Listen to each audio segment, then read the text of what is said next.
أعوذ بالله من الشيطان الرجيم. بسم الله الرحمن الرحيم. الحمد لله الذي أنزل على عبده الكتاب ولم يجعل له عوجا قيما لينذر بأسا شديدا من لدنه ويبشر المؤمنين الذين يعملون الصالحات أن لهم أجرا حسنا ماكثين فيه أبدا وينذر الذين قالوا اتخذ الله ولدا ما لهم به من علم ولا لآبائهم كبرت كلمة تخرج من أفواههم إن يقولون إلا كذبا فلعلك باخع نفسك على آثارهم إن لم يؤمنوا بهذا الحديث أسفا. إنا جعلنا ما على الأرض زينة الله لنبلوهم أيهم أحسن عملا وإنا لجاعلوا ما عليها سعيدا جرزا. أم حسبت أن أصحاب الكهف والرقيم كانوا من آياتنا عجبا إذ أوى الفتية إلى الكهف فقالوا ربنا آتنا من لدنك رحمة وهيئ لنا من أمرنا رشدا فضربنا على آذانهم في الكهف سنين عددا ثم بعثناهم لنعلم أي الحزبين يحصى بما لبثوا أمدا نحن نقص عليك نبأهم بالحق إنهم فتية آمنوا بربهم وزدناهم هدى وربطنا على قلوبهم إذ قاموا فقالوا ربنا رب السماوات والأرض لن ندعو من دونه إلها لقد قلنا إذا شططا هؤلاء قوم اتخذوا من دونه آلهة لولا يأتون عليهم بسلطان بين فمن أظلم ممن افترى على الله كذبا وإذ اعتزلتموهم وما يعبدون إلا الله فأبوا إلى الكهف ينشر لكم ربكم من رحمته ويهيئ لكم من أمركم مرفقا وترى الشمس إذا طلعت تزاور عن كهفهم ذات اليمين وإذا غربت تقرضهم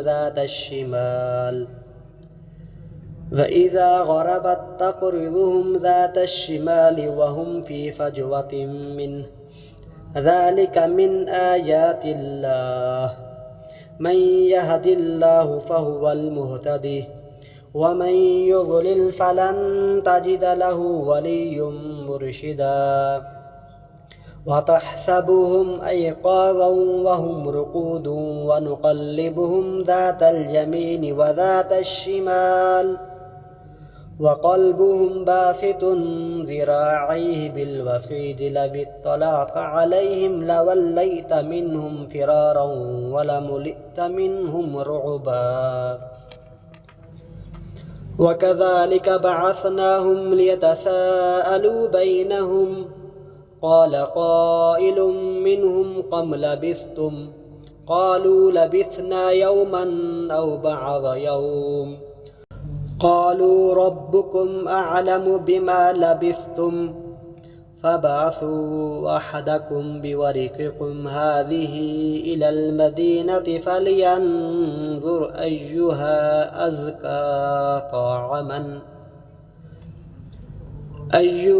أزكى طعما فليأتكم برزق منه وليتلطف ولا يشعرن بكم أحدا إنهم إن يظهروا عليكم يرجموكم أو يعيدكم في ملتهم ولن تفلحوا إذا أبدا وكذلك أعثرنا عليهم ليعلموا أن وعد الله حق وأن الساعة لا ريب فيها إذ يتنازعون بينهم أمرهم قالوا بنوا عليهم بنيانا ربهم أعلم بهم قال الذين غلبوا على أمرهم لنتخذن عليهم مسجدا سيقولون ثلاثة رابعهم كلبهم ويقولون خمسة سادسهم كلبهم رجما بالغيب ويقولون سبعة وثامنهم كلبهم قل ربي أعلم بعدتهم ما يعلمهم إلا قليل فلا تمار فيهم إلا مراء ظاهرا ولا تستفت فيهم منهم أحدا ولا تقولن لشيء إني فاعل ذلك غدا إلا أن يشاء الله واذكر ربك إذا نسيت وقل عسى أن يهديني ربي لأقرب من هذا رشدا ولبثوا في كهفهم 300 سنين وازدادوا 9 قل الله أعلم بما لبثوا له غيب السماوات والأرض أبصر به وأسمع ما لهم من دونه من ولي ولا يشرك في حكمه أحدا واتل ما أوحي إليك من كتاب ربك لا مبدل لكلماته ولن تجد من دونه ملتحدا واصبر نفسك مع الذين يدعون ربهم بالغداة والعشي يريدون وجهه ولا تعد عيناك عنهم تريد زينة الحياة الدنيا ولا تطع من أغفلنا قلبه عن ذكرنا واتبع هواه وكان أمره فرطا وقل الحق من ربكم فمن شاء فليؤمن ومن شاء فليكفر إنا أعتدنا للظالمين نارا أحاط بهم سرادقها وإن يستغيثوا يغاثوا بماء كالمهل يشوي الوجوه بئس السراب وساءت مرتفقا إن الذين آمنوا وعملوا الصالحات إنا لا نضيع أجر من أحسن عملا أولئك لهم جنات عدن تجري من تحتها الأنهار يحلون فيها من أساور من ذهب ويلبسون ثيابا خضرا من سندس واستبرق متكئين فيها على الأرائك نعم الثواب وحسنت مرتفقا واضرب لهم مثل الرجلين جعلنا لأحدهما جنتين من أعناب وحففناهما بنخل وجعلنا بينهما زرعا كلتا الجنتين أتت أكلها ولم تظلم منه شيئا وفجرنا خلالهما نهرا وكان له ثمر فقال لصاحبه وهو يحاوره أنا أكثر منك مالا وأعز نفرا ودخل جنته وهو ظالم لنفسه قال ما أظن أن تبيد هذه عبدا وما أظن الساعة قائمة ولئن رددت إلى ربي لأجدن خيرا منها منقلبا قال له صاحبه وهو يهابره أكفرت بالذي خلق من تراب ثم من نطفة ثم سواك رجلا لكن هو الله ربي ولا أشرك بربي أحدا ولولا إذ دخلت جنة قلت ما شاء الله لا قوة إلا بالله إن ترني أنا أقل منك مالا وولدا فعسى ربي أن يؤتيني خيرا من جنتك فيرسل عليها حسبانا من السماء فتصبح صعيدا زلقا أو يصبح ماؤها غورا فلن تستطيع له طلبا وأحيط بثمره فأصبح يقلب كفيه على ما أنفق فيها وهي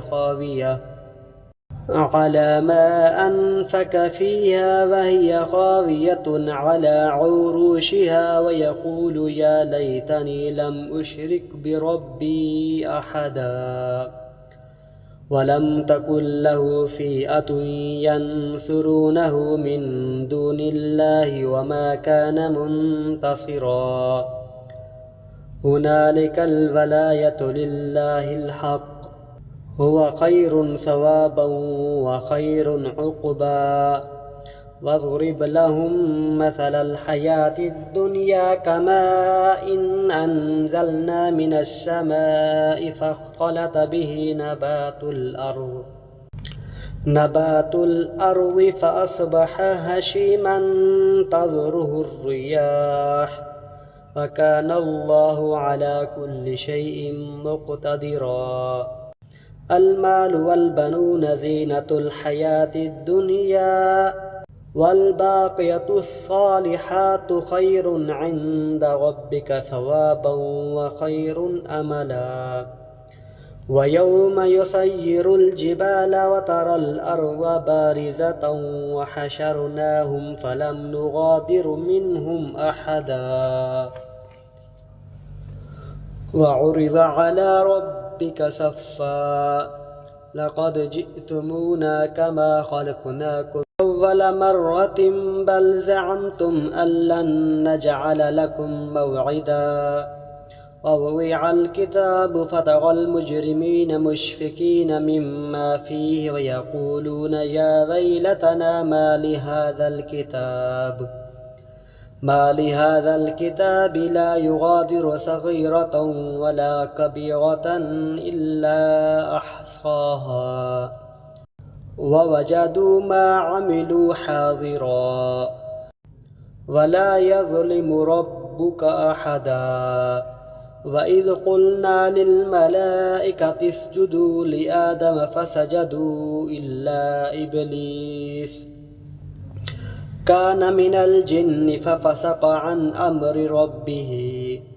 أفتتخذونه وذريته أولياء من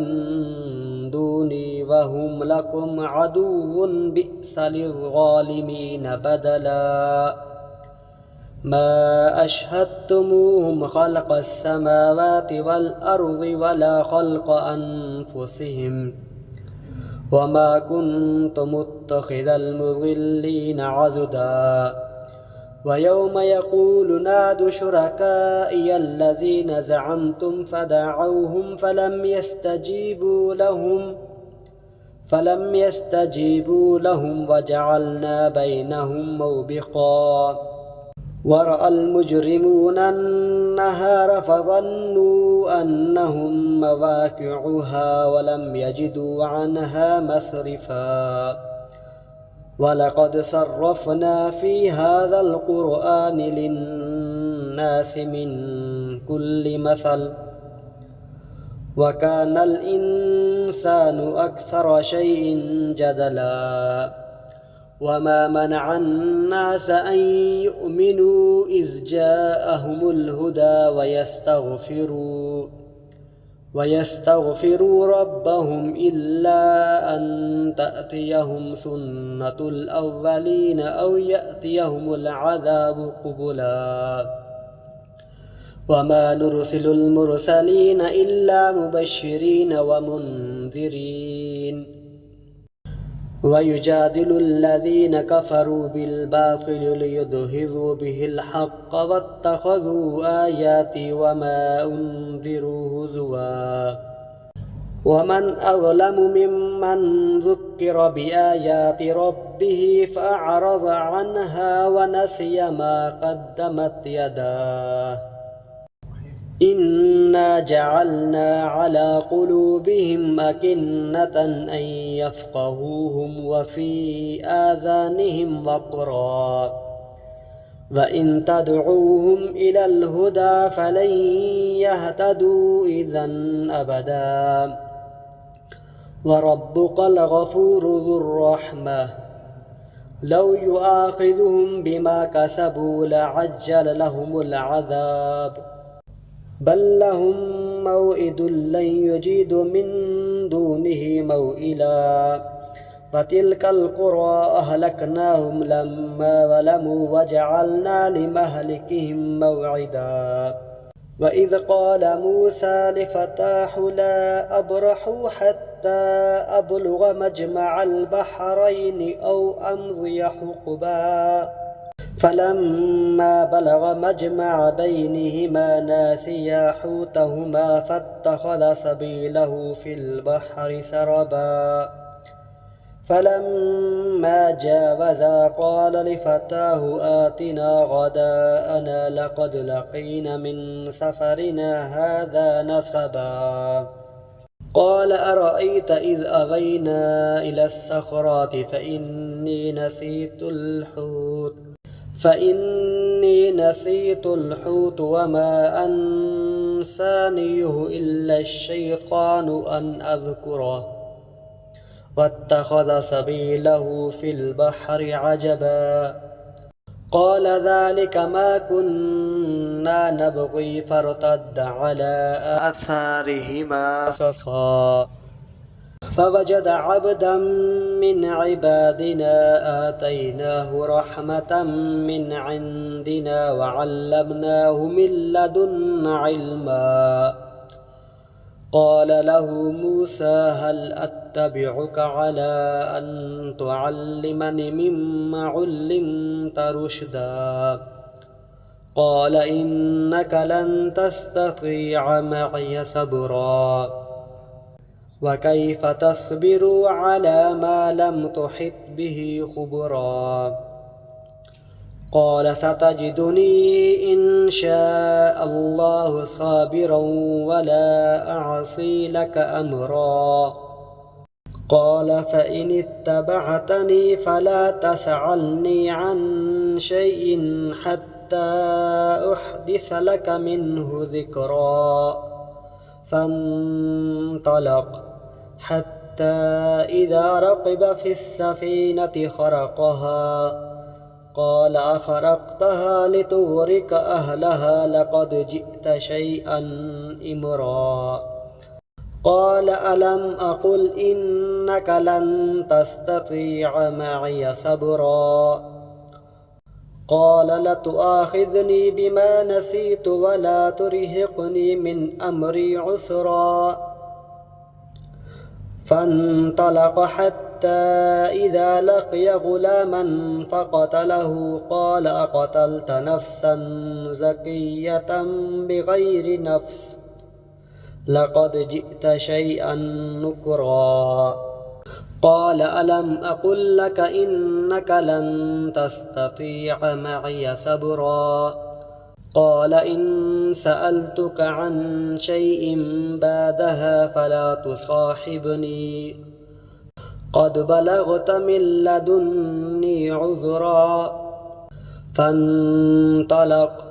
حتى إذا أتيا أهل قرية استطعما أهلها فأبوا أن يضيفوهما فوجد فيها جدارا يريد أن ينقض فأقامه قال لو شئت لاتخذت عليه أجرا قال هذا فراق بيني وبينك سأنبئك بتأويل ما لم تستطع عليه صبرا أما السفينة فكانت لمساكين يعملون في البحر فأردت أن أعيبها وكان وراءهم ملك يأخذ كل سفينة غصبا وأما الغلام فكان أبواه مؤمنين فخشينا أن يرهقاهما طغيانا وكفرا